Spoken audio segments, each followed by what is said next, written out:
வாழ்க வையகம், வாழ்க வையகம், வாழ்க வளமுடன். குரு வாழ்க, குருவே துணை.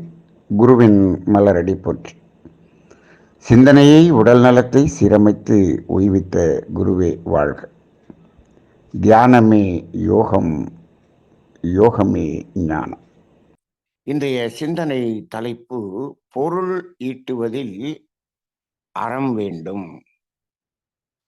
இப்போ இவ்வளவு காலமாக சமுதாயம் எப்படி பார்க்கிறது இந்த அறம் என்ற வார்த்தையை என்று சொன்னால், அதாவது பொருள் ஈட்டுவது எப்படி வேணாலும் ஈட்டிக்கொள்ளலாம், அதன் பிறகுதான் அறம் என்பதை பற்றியே சிந்திக்க வேண்டும் அப்படிங்கிற மாதிரி இந்த சமுதாயம் பார்க்கிறது.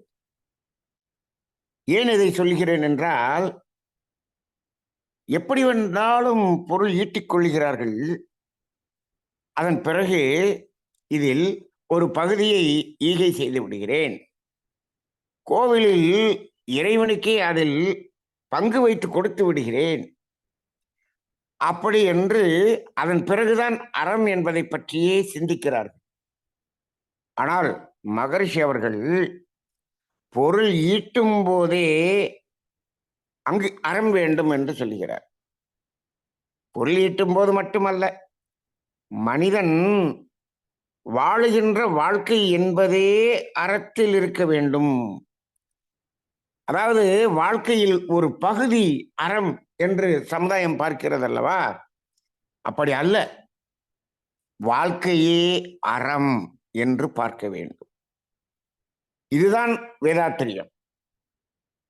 எந்த இடத்திலும் அந்த அறநெறி என்பது ஒவ்வொரு செயலிலும் அது நம் முன் வந்து நிற்க வேண்டும்.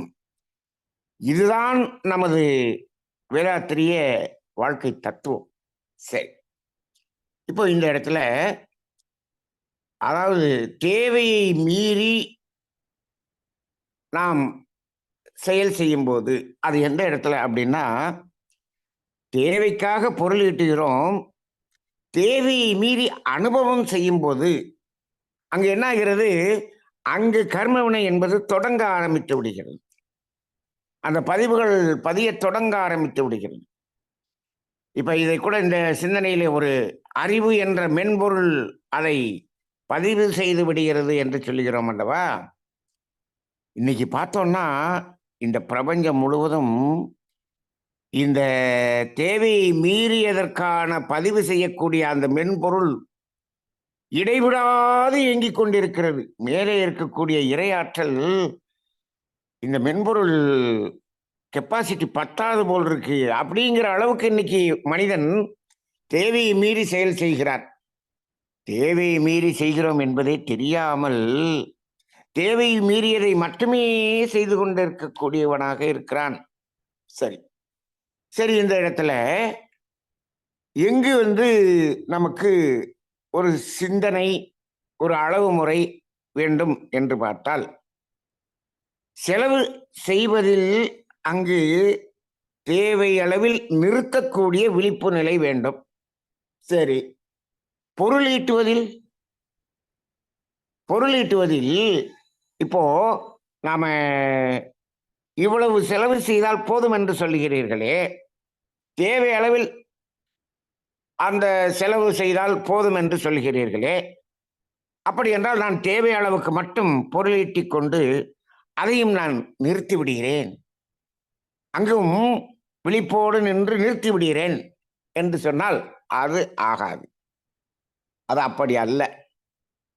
அங்கு என்ன சொல்லப்படுகிறது என்று சொன்னால், பொருளீட்டுவதில் என்பது எதன் அடிப்படையில் இருக்கிறது என்று சொன்னால், இந்த இயற்கை நமக்கு கொடுத்த உடலின் திறன், அறிவின் திறன், இந்த இரண்டின் திறன் கொண்டு கர்மயோகம் என்ற அடிப்படையில் இந்த கர்ம வினை, அதாவது கர்மம் செய்தல் என்ற அடிப்படையில் செய்வது, அதன் மூலமாக பொருளீட்டுவது என்பது இருக்கிறது. அப்ப அங்க எது அளவு முறை, எந்த இடத்தில் அங்க விழிப்புணர்வு என்று பார்த்தால், அந்த உடலின் திறன், அறிவின் திறன், அதை முழுமையாக பயன்படுத்தி நீ எவ்வளவு பொருள் வேண்டாலும் ஈட்டலாம். ஆனால் அதில் இருக்கக்கூடிய கண்டிஷன் என்ன? 2 சொல்லியிருக்கு. அடுத்தவங்களை துன்பம் கொடுக்க கூடாது, நம்மையும் துன்பப்படுத்திக் கொள்ளக்கூடாது. இந்த 2 தான். இந்த 2 தான். இப்போ இன்னைக்கு எப்படி இருக்குன்னா, ஆமாம், எனது உடலையும் உயிராற்றலையும் சிரமப்படுத்தி நான் என்ன பண்ணக்கூடாது? பொருள் ஈட்டக்கூடாது. உயிரை கொடுத்து சம்பாதிக்கிறேன்னு உழைக்கிறார்களே, அதெல்லாம் தவறு. எனது உடலையும் எனது மனதையும் உயிரையும் கெடுத்துக்கொண்டு சம்பாதிக்க கூடாது. ரைட். அப்படி இருப்பவர்களெல்லாம் இப்பொழுது எப்படி சம்பாதிக்கிறார்கள் என்று பார்த்தால், பிறரது உடலையும் பிறரது மனதையும் வருந்தச் செய்து சம்பாதிக்கிறார்கள். அது இதுல என்னன்னா, நேரடியாக ஒரு மனிதனை துன்பம் கொடுத்து பொருள் ஈட்டுவது என்பது ஒன்று இருக்கிறது. அது எப்படி என்று சொன்னால், இப்பொழுது ஒரு பொருளை விற்பனை செய்கிறார்கள். அதில் பாதிக்கு பாதி உடலை கெடுக்கக்கூடிய கலப்படம் செய்து சம்பாதிக்கிறார்கள் என்று சொன்னால், நேரடியாக மனிதர்களை துன்புறுத்தி பொருள் ஈட்டுவது என்று எடுத்துக்கொள்ளலாம். இன்னொன்று என்ன என்று சொன்னால், இதுதான் ரொம்ப நாசூக்கா செய்கிறது. தான் சுகமாக உட்கார்ந்து கொள்வார், தனது குடும்பம் சுகமாக இருந்து கொள்ளும், எந்த வேலையும் செய்ய மாட்டார்கள், தனது உடலையும் மனதையும் வருத்த மாட்டார்கள். ஆனால் தனக்கு கீழே பணியாளர்கள் என்று வைத்துக்கொண்டு அவர்களை கரும்பு சாறு புளியக்கூடிய சக்கையாக புளிவது போல அவர்களது உடலையும் மனதையும் செய்து அவர்களை வேலை செய்ய வைப்பார்கள். அடுத்தவங்களை வேலை நிறைய வாங்கி தான் சுகமாக இருந்து கொள்வது, இப்படி இருக்கக்கூடிய வேலையும் நடக்கிறது. ஆனால் மகரிஷி அவர்கள் தெளிவாக கூறுகிறார்கள், நீங்க நேரடியாகவோ மறைமுகமாகவோ, இப்போ இதுல நான் நல்ல பொருளைத்தான் வியாபாரம் செய்கிறேன், நல்லதுதான் செய்கிறேன் என்று சொன்னாலும், அதை இந்த பணியாளர்களுடைய உடலையும் மனதையும் வருந்த செய்து அதை நீங்கள் செய்யும் பொழுது அங்கும் நாம் என்ன செய்கிறோம்? துன்பம் கொடுத்துதான் அதை பொருளீட்டுகிறோம். அப்ப இந்த 2 நிபந்தனைகள் இருக்கிறதே மிக மிக மிக அவசியம். இதை சுருக்கமாக சொல்ல வேண்டும் என்று சொன்னால், பொருள் ஈட்டுவது என்பதில் ஒழுக்கம் என்பது இருக்க வேண்டும். தனக்கோ பிறருக்கோ துன்பமாகாத நிலையில் பொருள் ஈட்ட வேண்டும். இதுதான். இப்போ சமுதாயத்தில் பார்த்தோம்னா, ஒரு சாரார் தன்னுடைய உயிரை கெடுத்து பொருளீட்டுகிறார்கள், ஒரு சாரார் பிறருடைய உழைப்பை அவர்களை துன்புறுத்தி பொருளீட்டுகிறார்கள், இன்னும் ஒரு சாரார் எதுவும் செய்வதில்லை, அந்த கர்மயோகத்துக்கே வருவதில்லை. அவர்கள் பரம்பரையாக வந்த சொத்துக்களை வைத்துக்கொண்டு எதுவும் செயலே செய்யாமல் அவர்கள் வாழ்ந்து கொண்டும் இருக்கிறார்கள். அங்கும் அது தவறாக மாறிவிடுகிறது. சரி, அப்ப இந்த இடத்தில் பொருளீட்டுதல் என்பது அதில் அளவு கிடையாது, ஆனால் அதில் ஒழுக்கம் என்ற அறம் வேண்டும். அப்ப பொருள் ஈட்டுவதில் அறம் வேண்டும் அல்லவா?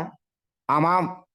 சரி, நான் அறத்தோடு பொருள் ஈட்டி விட்டேன், அந்த பொருளை நான் அனுபவிக்கிறேன், அறத்தில் ஈட்டிய பொருளைத்தானே நான் அனுபவிக்கிறேன் என்று சொல்லும் பொழுது, ஆமாம், அறத்தில் ஈட்டிய பொருளைத்தான் நீங்கள் அனுபவிக்கிறீர்கள், அதற்காக தேவை மீறி அதை அனுபவிக்கவும் கூடாது. அப்ப இந்த இடத்துலதான் என்னையா அந்த அறநெறி, வேதாத்திரி சொல்லி இருக்கிற அறநெறி, அறம்னு சொல்லிட்டீங்க, அறத்தின் அடிப்படையில் பொருள் ஈட்டினேன், அப்புறம் நான் அனுபவிக்கிறப்பையும் அதுல தேவையோட நிறுத்திக்க அப்படின்னு சொன்னா, அப்புறம் மிச்சத்தை நான் என்ன பண்றது? எதுக்காக நான் சம்பாதிக்கணும் என்று கேட்டால், அந்த இடத்தில் தான் வேதாத்திரியம் என்ன சொல்லுகிறது? அப்பா, ஏற்கனவே நீ சஞ்சித பிராரப்த கர்மம் என்று வைத்துக் கொண்டிருக்கிறாயே, உனக்கு துன்பம் வர இருக்கிறதே, அதையெல்லாம் வரவிடாமல் தடுப்பதற்கான புண்ணியம் என்ற செயலை செய்து கொள் என்று அதற்கு நமக்கு ஒரு வாய்ப்பை கொடுக்கிறது. வேதாத்திரியம் எவ்வளவு தெளிவாக இருக்கிறது பாருங்கள். ரொம்ப ரொம்ப ரொம்ப ரொம்ப தெளிவாக இருக்கிறது. சுருக்கமாக என்று இந்த சிந்தனை ஒரு மனிதனுடைய வாழ்க்கையையே அப்படியே சித்தரித்து காட்டக்கூடிய சிந்தனையாக அமைகிறது இந்த சிந்தனை. சரி, அப்ப அந்த இடத்தில் தேவையளவில் செலவு செய்து கொள், அது உன்னுடைய ஒழுக்கத்தின் அடிப்படையில் பொருள் ஈட்டியதாக இருந்தாலும் சரி, அப்போ அதில் அதிகமாக இருப்பதில் ஈகை செய், அங்கு ஈகை செய். ஈகை என்பது இங்குதான் தொடங்க வேண்டும், இங்குதான் தொடங்க வேண்டும். அதனாலதான் மகரிஷி அவர்கள் அறநெறி என்பதில் ஒழுக்கம், கடமை, ஈகை அந்த வரிசையை அற்புதமாக அமைத்திருக்கிறார். ஒழுக்கம், கடமை, ஈகை. அப்ப ஒழுக்கத்தில் இருக்க வேண்டும் என்பது முதல்ல, அதிலிருந்து நேரடியாக ஈகைக்கு போயிடக்கூடாது, கடமைக்கு வந்துதான் ஈகைக்கு போக வேண்டும். அப்ப இந்த இடத்துல நிறைய பேர் இன்னைக்கு தவறுகிறார்கள். என்ன செய்கிறார்கள் என்று சொன்னால், அந்த ஈகை என்பது இருக்கிறது அதையே கடமையாக மாற்றிக்கொள்கிறார்கள். அப்படி என்றால் கடமை ஈகை என்று எதற்கு தனித்தனியாக அறநெறி என்பதற்கு கொடுக்க வேண்டும்? எதுக்கு கர்மயோகம் என்று ஒன்று வைத்திருக்க வேண்டும்? அங்கும் தவறாகி விடுகிறது. மகரிஷி சொல்வார்கள், கல்வி என்பதை எழுத்தறிவு, மொழியறிவு, அதுக்கப்புறம் இங்கிட்ட என்ன சொல்லுவாரு, இயற்கை தத்துவ அறிவு, ஒழுக்க பழக்க அறிவு. சரி, நடுவில் ஒன்று இருக்கும், தொழில் அறிவு என்று சொல்லுகிறார். அப்ப அந்த தொழில் அறிவு என்று ஒன்று இருக்கிறது.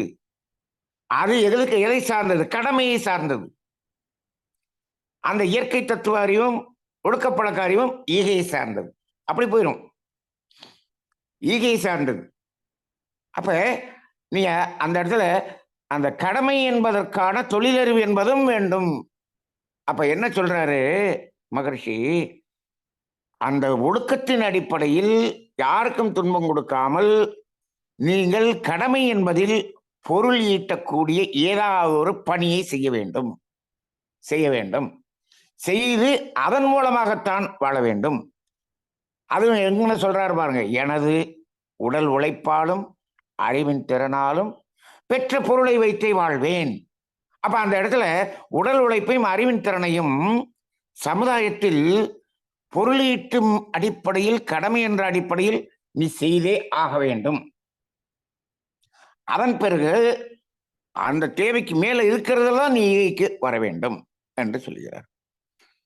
இப்போ இதில் இப்பொழுதெல்லாம் என்ன சமுதாயத்தில் பார்க்கிறோம் என்று சொன்னால், நான் என்னுடைய பணியில், எங்களது ஆயுள் காப்பீட்டு பணியில் இருக்கும் பொழுது அவர்களுக்கு அந்த அந்த அப்ளிகேஷன் அதை ஃபுல்லப் பண்ணும்போது, உங்களுடைய தொழில் என்ன, வருமானம் என்ன என்று அதை கேட்டு நான் அதை டிக்ளேர் செய்ய வேண்டும். சிலர் தொழில் என்ன என்று கேட்டால் என்ன சொல்லுகிறார்கள், நான் அறக்கட்டளை வைத்திருக்கிறேன், நான் கோயில் நடத்துறேன், கோயில் வச்சிருக்கிறேன், கோயில் நடத்துகிறேன் என்று சொல்லுகிறேன். கோயில்ல பூசாரியா வேலை செய்யறேன் அப்படின்னு சில பேர் சொல்றாங்க. அப்ப அது சம்பளம், அது தொழில்.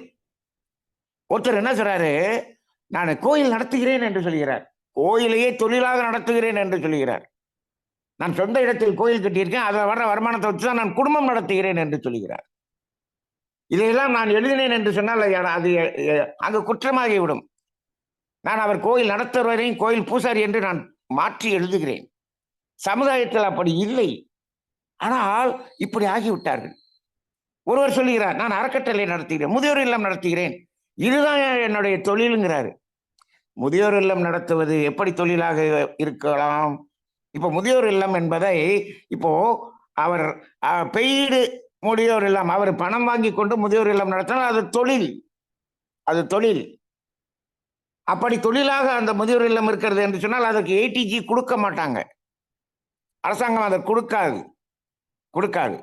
ஆனால் அதையே அவர்கள் நன்கொடை வாங்கி கொண்டு இலவசமாக கொடுத்தார் என்றால் அங்குதான் ஏடிஜி கொடுக்கப்படுகிறது. அதுதான் சமுதாயத்தினுடைய நீதி. இப்போ என்ன செய்யறாரு, ஏடிஜி வாங்கிடுறாரு, நன்கொடையும் வாங்கிக் கொள்கிறாரு, அதில் அதை நடத்துகிறார், அதிலிருந்து பாதியை எடுத்து இவர் குடும்பத்தில் செலவு செய்கிறார். நீங்க என்னங்க தொழில் செய்றீங்க, இதுதாங்க தொழில் அப்படிங்கிறார். இப்போ இது எப்படி அந்த கர்ம யோகமாக எப்படி மாறும்?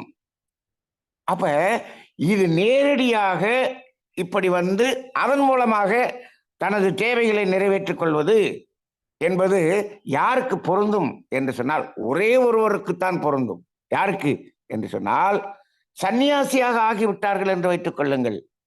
அவர்களுக்கு அங்க கடமை தேவையில்லை. அவர்கள் நேரடியாக அந்த ஈகை என்ற தொண்டுக்கு வந்து விடலாம். அந்த தொண்டின் மூலமாக அவர்கள் தேவையை நிறைவு செய்து கொள்ளலாம். அப்படி தேவையை நிறைவு செய்து கொள்பவர்கள் எப்படி தேவையின் அளவில் மட்டும்தான் நிறைவு செய்து கொள்வார்கள். நாம் இப்பொழுதெல்லாம் பார்க்கிறோம். ராமகிருஷ்ண மடம், சிவானந்தர் மடம் எத்தனையோ இருக்கிறது. அவர்களெல்லாம் தொண்டு என்று வந்த பிறகு தனது தேவையின் அளவில் மட்டும் அதில் அவர்கள் பூர்த்தி செய்து கொள்வார்கள். ஆனால் இங்கே குடும்பம் என்று வைத்துக்கொண்டு, அறக்கட்டளை என்று வைத்துக்கொண்டு, இதில் எங்கள் குடும்பத்தின் தேவைக்கு எடுத்துக்கொள்கிறோம் என்று சொன்னால் இப்ப அங்க என்ன ஆகிறது? அவர் கடமையிலிருந்து என்ன விலகிவிட்டார். கடமையே அவர் செய்யவில்லை. இது கடமை என்று சொல்லக்கூடாது. மகரிஷி அவர்கள் அதனால் தான் சொல்வார்கள், நான் முழுமையாக இங்க ஆழியார்ல வந்து இருந்துக்கிறேன் சாமி அப்படின்னு. யாரையும் இங்க அலோவ் பண்ண மாட்டார். முதலில் குடும்பத்தை பார், குடும்ப கடமைகளை பார், அதன் பிறகு இகை என்பது தொண்டுக்கு வந்துவிடு என்று சொல்வார். அப்படி இல்லை என்று சொன்னால் குடும்ப கடமைகளை எல்லாம் முடித்து விட்டீர்களா, நீங்கள் அங்க தொண்டுக்கு வாங்க அப்படிம்பார். அவர் கூட கேட்டிருப்பார், சில பேரை கேட்டிருப்பார், உங்களுக்கு குழந்தைகள் இல்லை, கடமைகளும் முடித்து விட்டது, ஓரளவுக்கு பொருள் ஈட்டி விட்டீர்கள், காலத்துக்கும் பொருள் ஈட்டி விட்டீர்கள், குழந்தைகளே உங்களுக்கு இல்லை, நீங்கள் என்னோடு வந்து இருந்து கொள்ளுங்கள் என்று அழைத்திருக்கிறார். ஆனால் குடும்பத்தோடு இருப்பவர்களை இங்கு நீங்கள் வரக்கூடாது, இங்கு எப்படி வரணும், முழுமையாக வரக்கூடாது, பார்ட் டைமா தான் வரணும் அப்படிம்பார். அப்ப கடமையில கரெக்டா இருந்திருக்கிறார் மகரிஷி. ஆக இந்த பொருளீட்டுதல் என்பதில் ரொம்ப நம்ம கேர்ஃபுல்லா பார்க்கணும். நேரடியாக அதாவது ஒரு சந்நியாசம் அடைந்தவர் அல்லது கடமைகள் முடித்தவர்கள் தான் அந்த தொண்டில் முழுமையாக முழு நேர தொண்டில் ஈடுபட வேண்டும். மற்றவர்கள் அந்த பொருளீட்டுதல் என்பதில் இந்த 2 கண்டிஷன்ஸ், அதோட பொருளீட்டி அந்த குடும்பத்தை நடத்த வேண்டும், அதன் பிறகுதான் ஈகைக்கு வர வேண்டும். அப்படி இல்லாமல் இந்த ஈகை தொண்டு என்பதையே நான் தொழிலாக எடுத்துக்கொள்கிறேன் என்று சொன்னால் வேதாத்திரியத்தில் அது 100% தவறு என்பதை மகரிஷி அவர்கள் ஒவ்வொரு முறையும் எடுத்து சொல்லி இருக்கிறார்கள். அப்படி யாரையும் நமது ஆழியார் ஆசிரமத்திலே அவர் அனுமதித்ததே கிடையாது. அப்ப அந்த அடிப்படையில் பார்க்கும் பொழுது இந்த பொருள் ஈட்டுவதில் அறம் என்பது இன்னும் பல கோணங்களில் சிந்திக்க வேண்டியதாக இருக்கிறது. இன்றைய சிந்தனை சமுதாயத்துக்கு கண்டிப்பாக செல்ல வேண்டிய சிந்தனையாக இருக்கிறது. இப்பொழுது இந்த அறக்கட்டளைகள் நிறைய இருக்கக்கூடியதை இப்பொழுது அரசாங்கம் உன்னிப்பாக கவனித்துக் கொண்டிருக்கிறது. எந்தெந்த அறக்கட்டளைகள் எல்லாம் இந்த அறக்கட்டளைகள் ஏடிஜி வாங்கி கொண்டு அது தனது குடும்பத்தையும் பராமரித்துக் கொண்டிருக்க, இதை எல்லாத்தையும் இப்பொழுது அவர்கள் கண்காணித்துக் கொண்டிருக்கிறார்கள். அவற்றையெல்லாம் களை எடுத்துக்கொண்டு இருக்கக்கூடியதை பார்க்கிறோம். அப்ப மனிதன் என்ன ஆகிவிட்டான் பாருங்கள். இதைத்தான் ஸ்மார்ட் ஒர்க், அதாவது எனது உடலையும் மனதையும் வருத்திக்காம நான் எப்படி சம்பாதிக்கிறது அப்படின்னு சொல்லி, அப்ப எல்லாத்தையும் நான் நல்லது செய்யறேன், வாங்க வாங்க வாங்கன்னு கூப்பிட்டு அதுல 100 பேரை நல்லது செய்யறதுல செய்யுங்க, உங்களுக்கு புண்ணியம் கிடைக்கும் என்று அவர்களை வேலை செய்ய வைத்துவிட்டு இவர்கள் சுகமாக இருந்து கொண்டு அந்த வருகிற வருமானத்தை நன்கொடையில் குடும்பம் நடத்துவது, சமுதாயத்தில் பெறக்கூடிய நன்கொடையில் குடும்பம் நடத்துவது, அந்த அந்த இடத்தில் நன்றாக நாம் விழிப்போடு இருக்க வேண்டும். சந்நியாசம் அடைந்த ஒருவர் மட்டுமே தனது தேவைகளை மினிமம் தேவைகளாக பயன்படுத்தி கொண்டு அந்த முழுமையான தொண்டில் இருப்பவர்கள், அந்த வயதினர் மட்டும்தான் அந்த நிலையில் இருக்க வேண்டும். மற்றவர்கள் எல்லாம் இந்த சமுதாய கடமை ஆற்றி பொருள் ஈட்டித்தான் வாழ வேண்டும். இதுதான் பொருள் ஈட்டுவதில் அறம் என்று வேதாத்திரியம் சொல்லுகிறது. அப்படிதான் நாம் அதை புரிந்து கொள்கிறோம். இந்த சிந்தனையை ஆழ்ந்து சிந்தனை செய்து பாருங்கள். இது சமுதாயத்துக்கு எடுத்து செல்லுங்கள்.